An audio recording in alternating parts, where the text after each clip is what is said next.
Shalom y bienvenidos a Vía Haftaj Israel, una frase hebrea que significa amarás a Israel. Esperamos que se queden con nosotros, ya que nuestro maestro, el Dr. Baruch, nos compartirá una enseñanza expositiva de la Biblia. El Dr. Baruch es profesor titular del Instituto Zera Abraham, con sede en Israel. Aunque todos los cursos en el instituto se imparten en hebreo, el Dr. Baruch se complace en compartir esta enseñanza en inglés con doblaje al español. Para más información, visítenos en amarasaisrael.org o descargue nuestra aplicación móvil Mi Estudio Bíblico. Aquí está Baruch y la lección de hoy. No sé si piensas igual, pero a mí me encantan los nuevos comienzos. Creo que son una oportunidad para renovar nuestra relación con Dios, para oír su voz una vez más y para responder de una manera que le agrade a Él. Y eso es exactamente lo que Dios le está ofreciendo a Noé y a su familia en el capítulo 9 del libro de Génesis. Hemos visto que el arca se ha estacionado sobre las montañas. Noé esperó varios días con el fin de que toda el agua se secara y para que los animales y también Noé y su familia pudiesen salir. Hicieron eso y aquí está lo primero que debemos recordar. Cuando Noé y su familia salieron del arca, junto a todos los animales, lo primero que hicieron fue construir un altar. Un altar es sinónimo de sacrificio. Y en este caso el sacrificio es realizado como un instrumento de adoración. Así que vemos que Dios salvó a la especie humana. Él nos demostró su misericordia, su gracia y su bondadoso amor, con el fin de que pudiésemos tener una oportunidad para adorarle a Él. Y entendamos algo. Esa adoración no tiene como fin hacer sentir bien a Dios. Dios está completo, Él es perfecto y no necesita nada. Así que siempre que Él exija algo de nosotros, tiene como fin nuestro propio bien. Cosas buenas suceden cuando adoramos a Dios. Cosas buenas suceden cuando hacemos sacrificios de acuerdo con su voluntad, propósitos y planes en este mundo. ¿Y cuál es uno de los mayores resultados que se producen con la adoración? Bien, busquen por favor el capítulo 9 de Génesis, verso 1. El contexto es una experiencia de adoración, y noten lo que dice Dios, verso 1 de Génesis 9. Y Dios bendijo a Noé y a sus hijos. La adoración, cuando adoramos adecuadamente, cuando presentamos las ofrendas que Dios desea, ¿cuál es el resultado? Su bendición. ¿Significa eso que la bendición viene naturalmente? No es así. Existe una herramienta o un instrumento que nos ayuda a ser bendecidos. Pero debemos tener cuidado, porque no estamos hablando sobre la salvación. Verán, la ira y el juicio de Dios ya terminaron. Estos 8 individuos han atravesado el juicio de Dios. En otras palabras, ellos, por su fe, una fe manifestada con el hecho de que entraron al arca, lograron por esa fe ser salvos de la ira de Dios. Y ahora el juicio ha pasado y debemos preguntarnos, ¿cómo estos individuos que fueron salvados por Dios, cómo deben ellos vivir ahora? ¿Y cuál será el fundamento de su vida? La adoración. Y algo que está estrechamente relacionado con la adoración es el sacrificio, las ofrendas, dar de lo que tenemos, con el fin de manifestar nuestro amor, nuestro compromiso con Dios y con sus propósitos. Y hacer eso representa una oportunidad para recibir su bendición. ¿Por qué digo que es una oportunidad? Bien, fíjense en el contexto del capítulo 9, verso 1. Y Dios bendijo a Noé y a sus hijos. ¿Cómo lo hizo? Sigamos leyendo. Pues Dios les dijo a ellos, sean fructíferos y multiplíquense y llenen la tierra. Aquí aprendemos algo. Dios los bendijo. ¿Pero cómo lo hizo? colocando frente a estas personas sus mandamientos. Lo que debemos aprender es que existe una estrecha relación entre la bendición y los mandamientos de Dios. Ahora, si le preguntas a muchas personas dónde se encuentra la mayor parte de los mandamientos de Dios, las bases para comprender sus mandamientos, la respuesta debería ser la Torá. Y hoy en día, muchas personas, si les dijeras que existe una conexión entre la ley y el ser bendecidos, se sentirían muy incómodos. Algunos se enojarían, te escribirían correos electrónicos maliciosos. Pero lo que debemos entender es que lo que parece correcto a nuestros ojos no siempre agrada a Dios. Aun si eres un creyente, siempre debemos formar nuestra perspectiva basados en la palabra de Dios. Y cuando Moisés presentó la Torá, es decir, la ley, a Israel, les dijo: pongo ante ustedes en este día la vida y la muerte, la bendición y la maldición. Así que si queremos tener la luz que Dios quiere brindarnos, si queremos experimentar su bendición, los mandamientos, que no nos salvan ni nos justifican, pero estos mandamientos pueden ser usados para que experimentemos la bendición.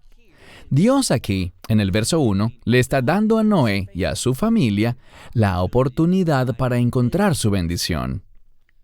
No es algo controversial, es una declaración muy sencilla y directa. Verso 1 de nuevo.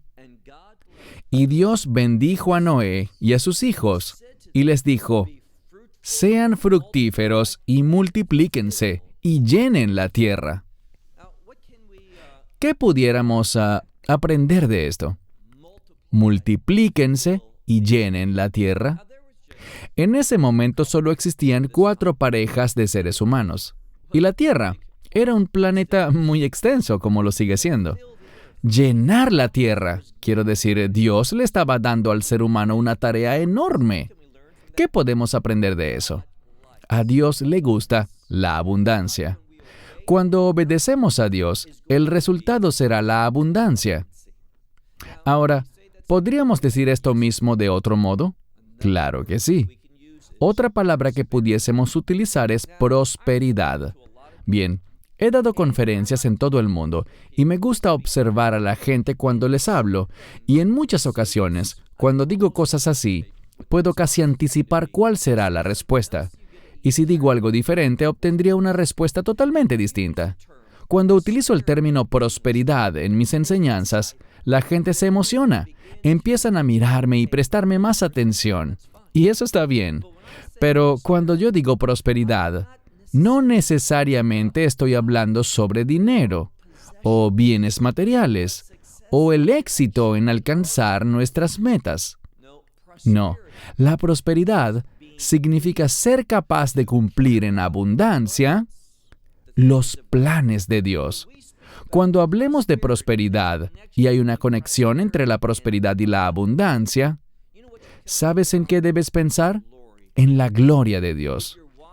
Si eres sabio, tomarás nota de esto, lo escribirás al margen de tu Biblia, lo pondrás en tu diario, lo memorizarás. Existe una conexión bíblica entre la prosperidad y la abundancia de la gloria de Dios. Lo que Dios revela aquí es esto.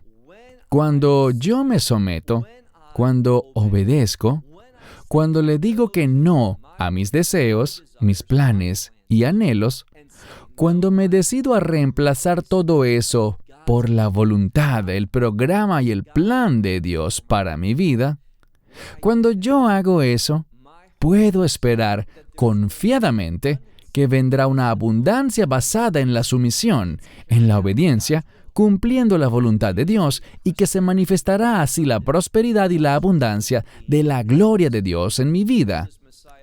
¿Qué dijo el Mesías? Ellos verán sus buenas obras y le darán la gloria a Dios. ¿Qué causará que la gente dé gloria a Dios? La manifestación de su gloria. Y hay una conexión entre la gloria de Dios y la presencia de Dios. Cuando vivimos en obediencia, de nuevo, no les hablo ahora sobre el mecanismo para ser salvo. Creo que estoy hablando con personas que ya han experimentado la salvación. Y ahora ustedes quieren ser usados con el fin de manifestarle a otros que Dios habita en ustedes, que son templo del Espíritu Santo. Siendo así, nuestro máximo deseo es que la prosperidad, que la abundancia de la gloria de Dios sea vista en nuestra vida. De eso se trata la prosperidad. Así que cuando dice aquí, quiero que se multipliquen, que sean fructíferos, que se multipliquen y llenen la tierra, está hablando de que quiere que hagamos cosas que sean grandiosas, mucho, pero mucho más allá de lo que hayamos imaginado. Y si andamos con Dios, ese será el resultado. Pasemos ahora al verso 2. Sabemos que el verso 1 solo habla sobre Noé y su familia. Aquí dice sus hijos. En el verso 2 hay un énfasis sobre la vida animal que también estaba en el arca y también salió al exterior del arca, una vez más, para habitar la tierra. Y noten lo que dice Dios con respecto a los animales. Todavía hablándole a Noé y a sus 3 hijos, dice, y vuestro temor. Y esta siguiente palabra en hebreo es la palabra hithem. Hithem es una palabra, en otros lugares es traducida como quedar consternado. Usualmente tiene una acepción negativa en la Biblia cuando leemos no sean consternados. Es una palabra que implica confusión. No es muy popular en la Escritura ni es popular hoy en día en el hebreo moderno, pero se relaciona con miedo, terror o confusión. Y lo que este verso nos está revelando es lo siguiente, que los animales sentirán miedo de los seres humanos, así que serán confundidos por nosotros. Es decir, ellos no entenderán como nosotros podemos entender. Y por lo tanto Dios, y esto es lo que realmente está diciendo, Él está afirmando la obra que hizo en el jardín del Edén, donde Él nos dio autoridad sobre ellos. Entonces, ellos serán sumisos. Eso no significa que todos los animales obedecerán lo que les digamos, pero simplemente significa que ellos tendrán miedo, temor, estarán confundidos y con frecuencia simplemente huirán porque somos seres humanos. Puedo comentarles sobre una experiencia personal. Yo caminaba hace algunos años por un sector cercano a mi hogar, justo detrás del lugar donde ahora mismo me encuentro, en el desierto, y pude ver 3 lobos. Apenas al cruzar la esquina por el camino, me encontré frente a estos 3 lobos, 3 contra 1. Y los miré, y ellos me miraron, y antes de que pudiera siquiera pensar en qué hacer, ellos arrancaron a correr. Ahora, ellos eran más grandes que yo. Eran 3, más fuertes, más rápidos, con dientes más afilados. Ellos fácilmente me hubieran podido convertir en su cena. Pero en un instante, y de manera instintiva, ellos huyeron. ¿Por qué? Primero, se sintieron confundidos al verme. No sabían lo que yo era. Ellos no necesariamente perciben al ser humano como parte del reino animal, como parte del dominio natural. Segundo, no solo sintieron miedo y confusión, sino que noten qué más dice aquí. Y vuestro temor y confusión, ese llamado a estar confundidos, estará sobre todo ser viviente de la tierra, y sobre toda ave de los cielos, y sobre todo lo que se arrastra sobre el suelo. Y también, dice aquí, sobre todos los peces del mar. En vuestra mano los he entregado. Esto es importante, dice él literalmente. Mira de nuevo. En vuestra mano los he entregado. ¿Por qué esto es importante? Dios está haciendo las cosas ahora de manera diferente. En el jardín del Edén, aunque nosotros teníamos autoridad sobre ellos, los animales fueron llamados a ser sumisos. Creo que esa relación antes era muy diferente. ¿Por qué lo digo? Bien, si buscas en algún momento Isaías 11, verás que ese capítulo habla sobre el reino. Y en el reino, los animales nos tendrán temor, pero no estarán confundidos. Lo que vemos allí es que un niño los guiará. Puedes leer que un infante que apenas camina colocará su mano inclusive dentro del hoyo donde una peligrosa serpiente habita y no sufrirá daño alguno. Y allí vemos que el león se recostará junto al cordero, el oso junto al ternero, y no se comerán unos a otros. Hay una gran diferencia entre el reino de Dios y la realidad en la que vivimos hoy. Igualmente, hay una diferencia entre la situación actual y el jardín del Edén. Pero aquí vamos a descubrir que los animales tendrán miedo. No solo serán sumisos, sino que sentirán miedo y confusión. Y con frecuencia tenderán a huir.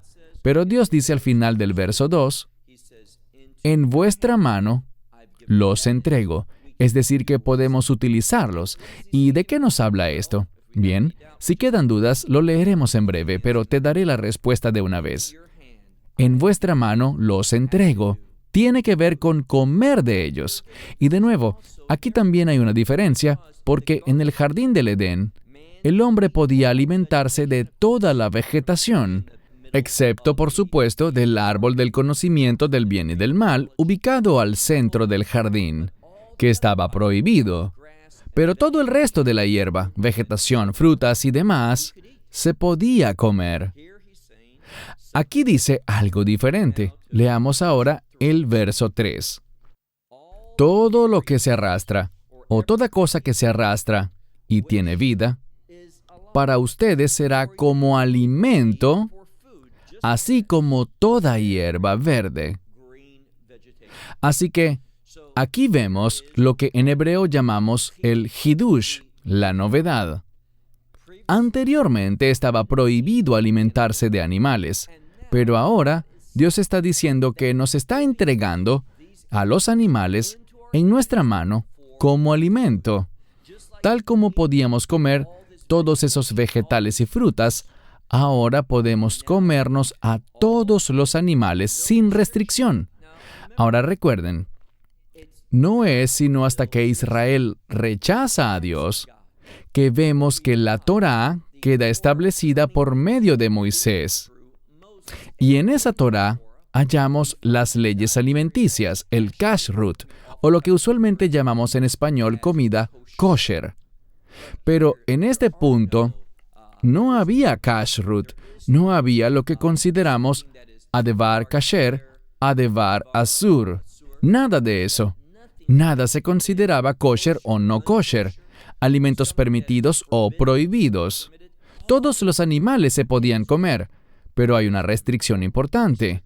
Leamos ahora al final del verso 3. Dice, les he entregado a ustedes et kol, que significa, les he entregado todo, toda la vida animal. Pero leamos el verso 4. En el verso 4 está la prohibición. Y permítanme presentarles esto diciéndoles lo que vamos a aprender. Y esto es que en los próximos versículos veremos la importancia de la sangre desde la perspectiva de Dios. Vamos a ver que a pesar de que se podía comer cualquier animal, la sangre no podía ser comida, y había una gran penalidad para todo el que lo hiciera, para el que violara esta ley. Vayamos de nuevo al texto. Leamos juntos el versículo 4. Pero, esto remarca la excepción, pero la carne con su vida, ¿y qué significa la carne con su vida? Aquí lo dice, con su sangre, no comerán. Bien, vemos aquí una construcción muy importante en el texto hebreo. Dios nos está enseñando algo y se trata de un principio muy importante que se relaciona con el Evangelio. Porque todos estábamos muertos en nuestros pecados y transgresiones. Esa era nuestra condición anterior. ¿Y qué cambió eso? El derramamiento de la sangre del Mesías. No sé por qué razón, pero se ha vuelto muy popular una enseñanza según algunos individuos que dicen que no existe importancia alguna en el fluido, hablando sobre la sangre del Mesías. Ellos señalan que sencillamente lo importante es la muerte en sí. Y su muerte sí es importante, pero su sangre debe ser enfatizada, tal como lo leemos en el relato del Éxodo, que nos da el contexto, el fundamento y el paradigma para entender nuestra redención. Y hay una conexión entre la redención y la salvación.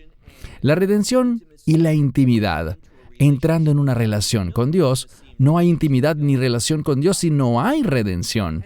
Y Dios nunca dijo, miraré a ese Cordero de Pascua muerto y recordaré mi promesa y pasaré sobre ustedes. No es lo que dice. Dice, miraré la sangre. La sangre que ustedes manipulen adecuadamente, colocándola en los mesesot, los postes de sus puertas, y en el mashkov, sobre el dintel de sus puertas. Él mirará la sangre es altamente significativa. Y por esto, esos individuos que se están alejando de la sangre del Mesías, esos individuos están haciendo esto porque se están alejando del entendimiento de que la Torá todavía tiene revelación para nosotros. Leamos de nuevo el texto en el versículo 4. Pero la carne, con su vida, con su sangre, en otras palabras, no comerás. Pasemos ahora al verso 5. En el verso 5, veremos que si esto es violado, habrá una seria consecuencia. Permítanme simplemente señalar que si tú eres una persona que piensa, oh, este es el Antiguo Testamento, yo considero que el Nuevo Testamento es mucho más relevante. Déjame decirte que si vas al libro de Hechos capítulo 15, allí se habla sobre qué compartir con los nuevos creyentes gentiles.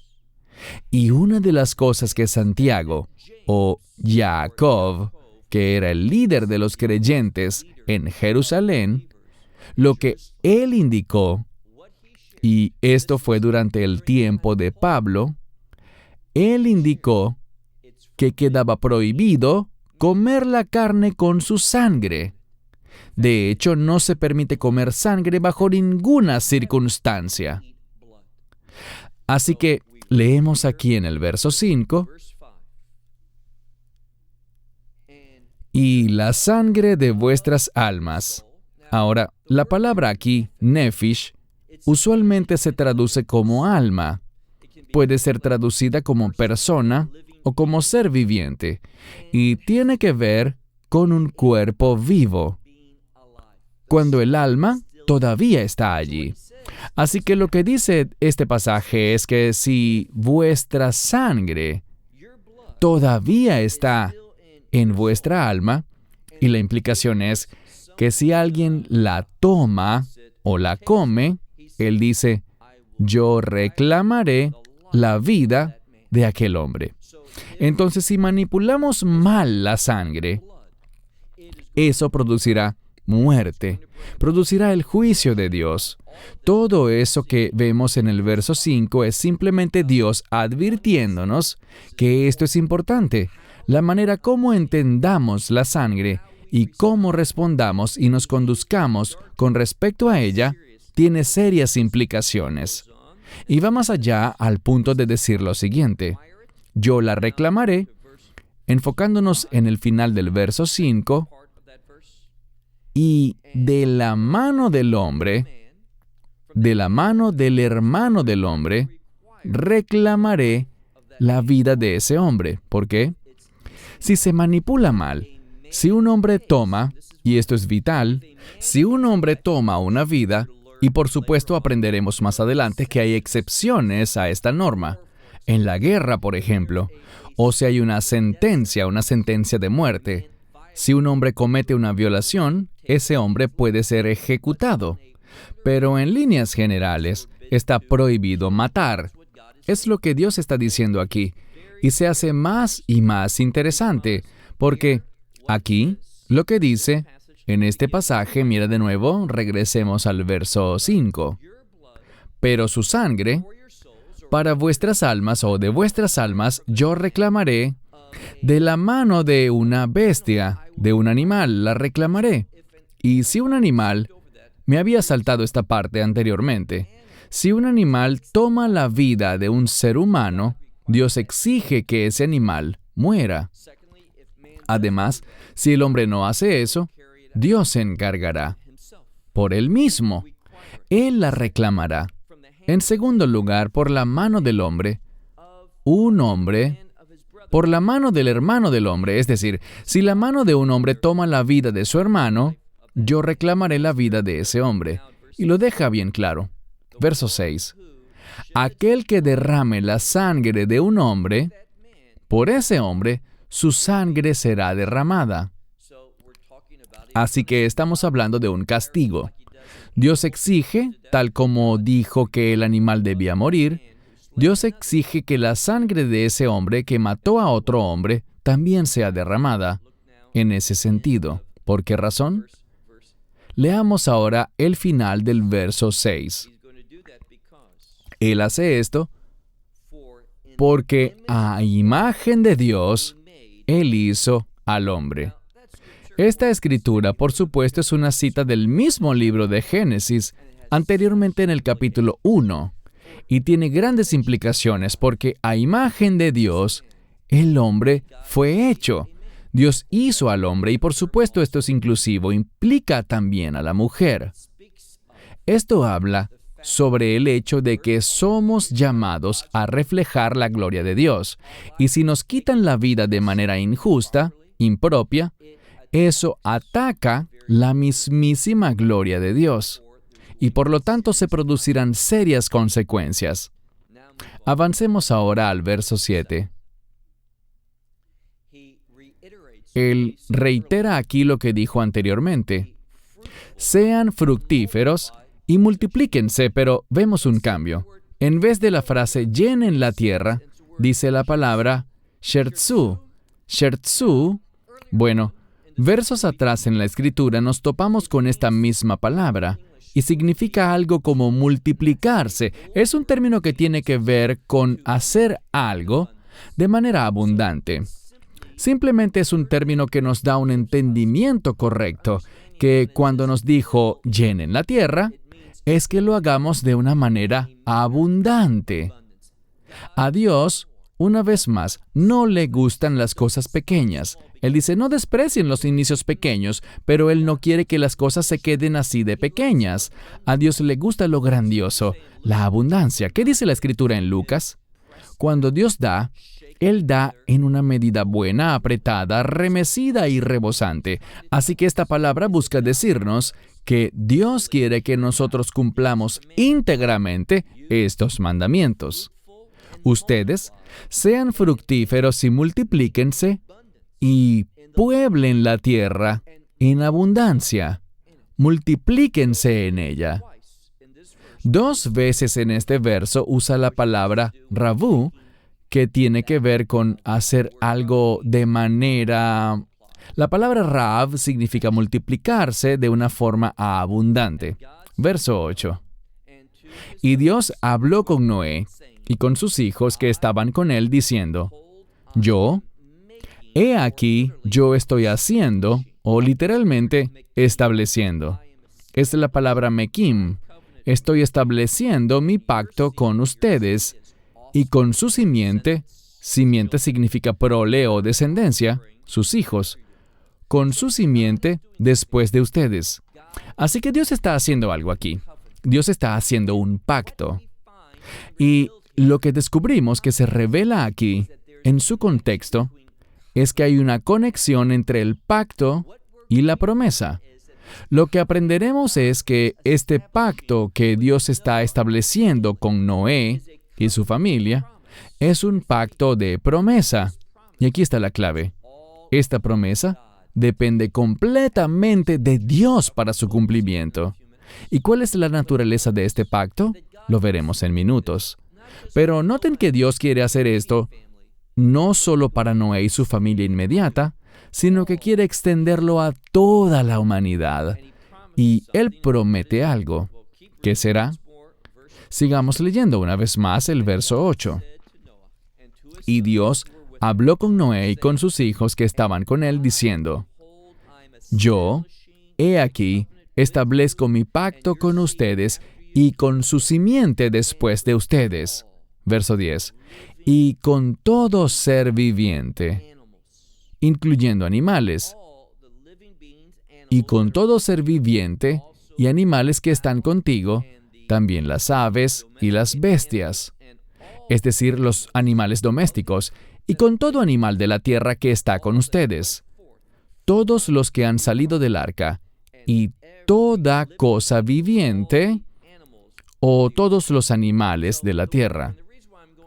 La razón por la que voy adelante y atrás es que la palabra hayá viene del término para vida o viviente. También hayá puede ser un animal o una bestia, pero he traducido la palabra behimá como bestia, es decir, como un animal doméstico.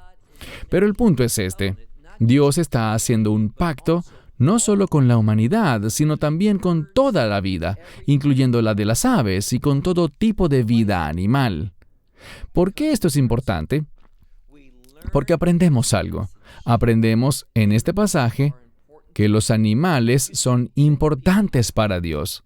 Muchas personas enseñan que cuando llegamos al diluvio, la razón por la que Dios trajo estos animales al arca, a Noé, quien los ubicó dentro del arca, fue con el fin de preservar sus vidas. Bueno, eso no es verdad. La razón fue otra.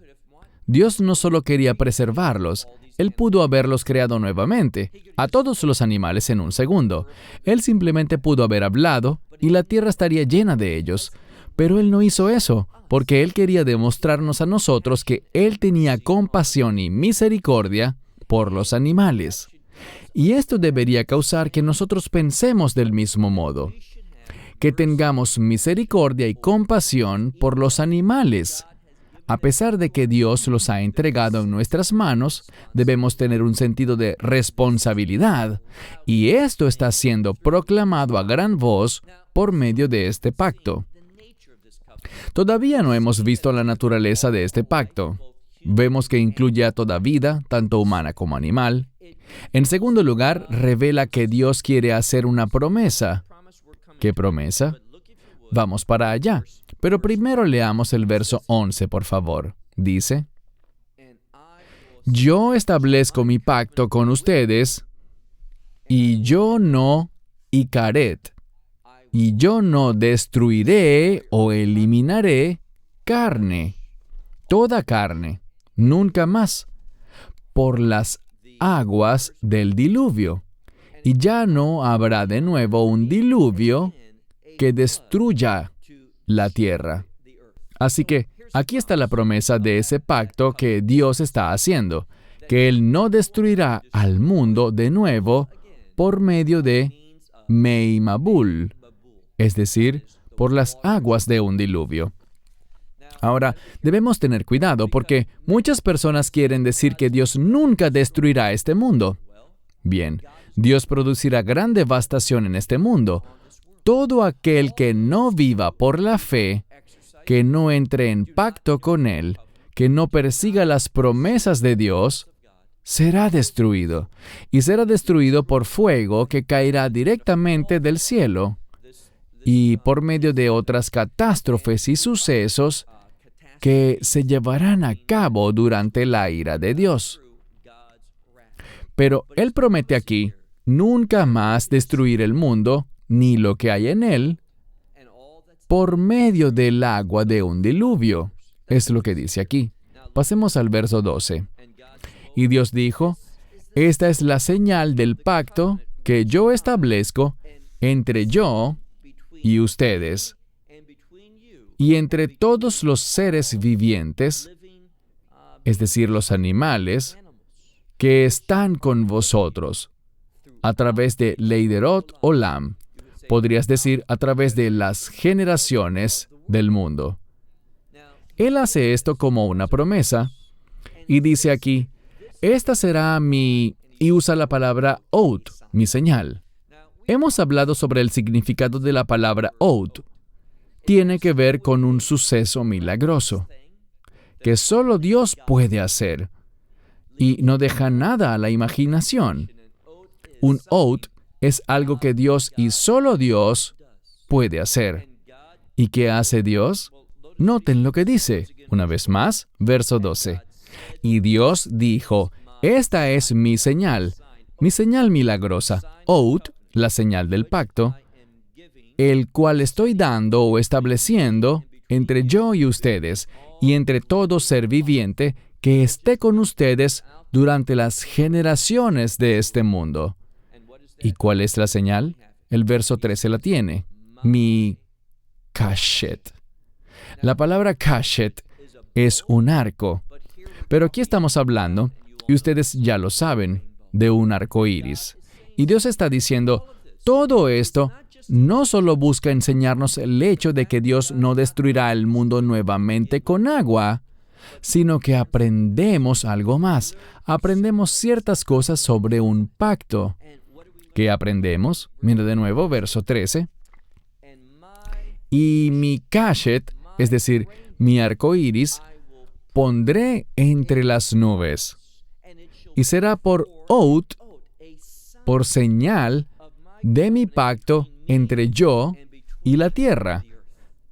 Ahora, él concluye este verso no solo diciendo con todo ser viviente, sino que lo extiende más para incluir a toda la tierra. Verso 14.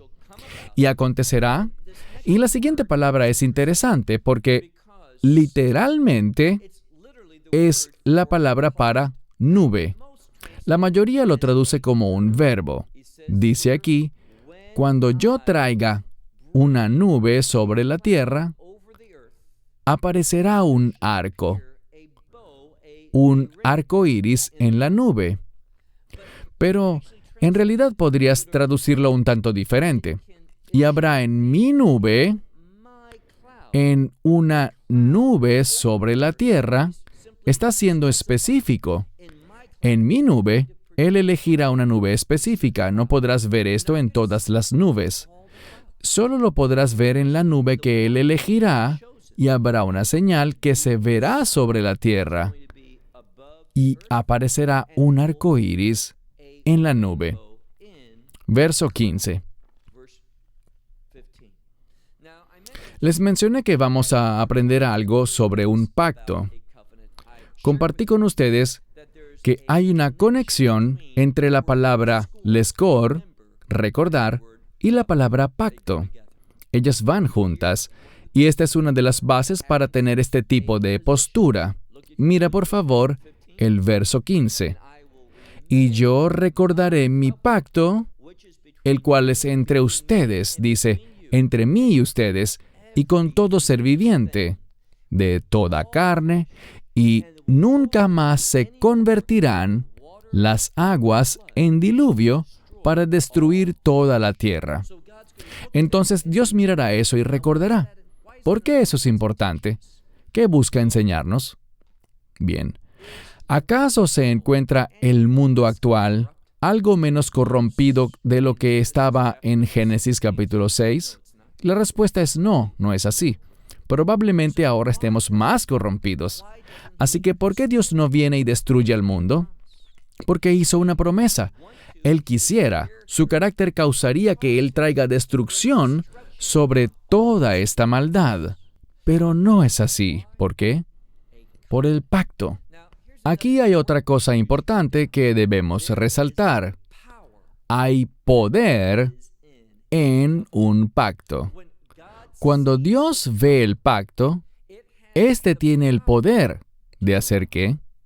Éste tiene el poder de detener el juicio de Dios. Y de nuevo, de ninguna manera esto ataca la soberanía de Dios. Dios estableció esta ley y Él lo hizo para enseñarnos una lección. Verán, el mundo merece el juicio de Dios. Ahora mismo, deberíamos tener otro diluvio. Ya mismo, debería iniciarse una gran tormenta. Merecemos ser borrados del planeta. ¿Y qué causa que Dios no haga eso? El hecho de que Él promulgó un pacto. Y hay poder en ese pacto. Cuando Dios ve ese arco iris, Él lo recuerda. ¿Qué significa eso? Lo está poniendo en términos que nosotros lo podamos entender. Cuando hay un pacto, eso causa que Dios recuerde sus promesas, y si las recuerda, ellas ejercerán su beneficio sobre nosotros. Verso 15. Recordaré mi pacto, el cual es entre yo y ustedes, y entre todos los seres vivientes, con toda carne. Y consiste en que las aguas del diluvio nunca más destruirán a toda carne. Verso 16. Y el arco iris estará en la nube, y lo miraré, y recordaré Brit Olam, mi pacto eterno. Esta es una declaración importante. Estamos llegando a uno de los principios más vitales que aprenderemos aquí, porque esa frase Brit Olam, y hoy en día vivimos en un tiempo maravilloso porque podemos tomar nuestro teléfono o entrar en nuestras computadoras y simplemente poner la frase Brit Olam, pacto eterno. ¿Qué aprenderemos? Este es un término profético. Usualmente no lo vemos. Anteriormente no lo vimos en lugares como este. Es común verlo en profecías, en textos relativos a los últimos días. Lo veremos en referencia al nuevo pacto, el cual es un pacto eterno. Así que, ¿por qué vemos aquí esta frase Brit Olam, pacto eterno, pacto de reino? La palabra Olam también puede entenderse como una referencia al reino. ¿Por qué aparece aquí? Porque Dios busca enseñarnos un propósito. Si uno tiene un pacto con Dios, Él tiene una promesa para uno. Y este pacto tiene el poder para asegurarse de que la promesa de Dios siempre se mantenga. ¿Cuál es este Brit Olam? No tiene nada que ver con nosotros. Dios no está diciendo, ¿sabes qué? Aquellos que entren en este pacto, porque aunque estamos bajo el pacto, no tuvimos que hacer nada para entrar al pacto. Dios hizo el pacto por sí solo como una promesa que le dio a la humanidad y a todos los animales, afirmando que nunca actuaría como lo hizo en Génesis 6 y 7. Cuando vio la corrupción, la perversión, la maldad en nuestros corazones y fue movido por su justicia a castigarnos, Él dijo, yo no volveré a hacer eso de la misma forma. A pesar de que este año, el año pasado, hace 10 años, hace 100 años, hace 1000 años, merecíamos un diluvio así, Dios dijo que no volvería a hacerlo debido a su pacto. Ahora, Él sí destruirá este mundo, pero con fuego, con el fuego de su ira. Pero, si tenemos el otro Brit Olam, aquel al cual los profetas se refirieron, aquel que fue establecido y ratificado por el Mesías Yeshua y su sangre, entonces ya no tendremos que experimentar esa ira de Dios. Él recordará ese pacto y nos removerá, de modo que no probemos la ira de Dios. Mira de nuevo el verso 16. Y el arco iris estará en la nube, y lo veré, y recordaré mi Brit Olam, este pacto eterno entre Dios y todo ser viviente, con toda carne que se encuentra sobre la tierra. Verso 17. Y Dios le dijo a Noé, esta es la señal de mi pacto, el cual he establecido entre yo y toda carne que está sobre la tierra. Bien, quisiera cerrar diciendo lo siguiente. ¿Saben? Después de que llueve, con mucha frecuencia miramos ese arco iris y recordamos, sí, Dios le prometió a Noé que no destruiría el mundo con otro diluvio. Así que nos sentimos aliviados. Sé que no lloverá por mucho tiempo, el mundo entero no se inundará. Ese no es el mensaje, es solo parte del mensaje. Por la forma como está redactada la Escritura, deberíamos pensar en otro pacto, un pacto mesiánico, que cada vez que veamos ese arco iris, debemos recordar que no vamos a experimentar la ira de Dios, no porque no la merezcamos, sino porque Dios nos lo ha prometido. Y de la misma manera que ese arco iris impide que Dios traiga destrucción con agua sobre la tierra, podemos estar seguros de que ese pacto mesiánico, ese otro Brit Olam, por medio de la sangre del Mesías Yeshua, impedirá que la ira de Dios nos llegue a tocar. No porque somos quienes somos, no porque lo merezcamos, sino porque Dios lo ha prometido. Y de la misma manera que Él ha honrado su promesa por casi 6,000 años, podemos estar seguros que seguirá honrando esta promesa, así como la promesa que hizo por medio de su Hijo unigénito, el Mesías Yeshua, Jesucristo. Él guardará su promesa por siempre y siempre. ¿Por qué? Porque es un Brit Olam, un pacto eterno. Bien, cerramos con esto. Hasta la próxima semana, cuando continuaremos con la segunda mitad de Génesis, capítulo 9. Esperamos que te hayas edificado con el mensaje de hoy y lo compartas con otros. Te invitamos a seguir nuestros estudios cada semana por este canal y por el portal de YouTube de Amarás a Israel. También puedes descargar nuestra aplicación móvil gratuita, Mi Estudio Bíblico. Finalmente, para obtener más información sobre nosotros, visita nuestra web amarasaisrael.org, donde encontrarás otras conferencias de Baruch en audio, video y texto. Hasta el próximo programa. Que el Señor te bendiga en Yeshua HaMashiach, Jesús el Mesías, mientras caminas con Él. Shalom desde Israel.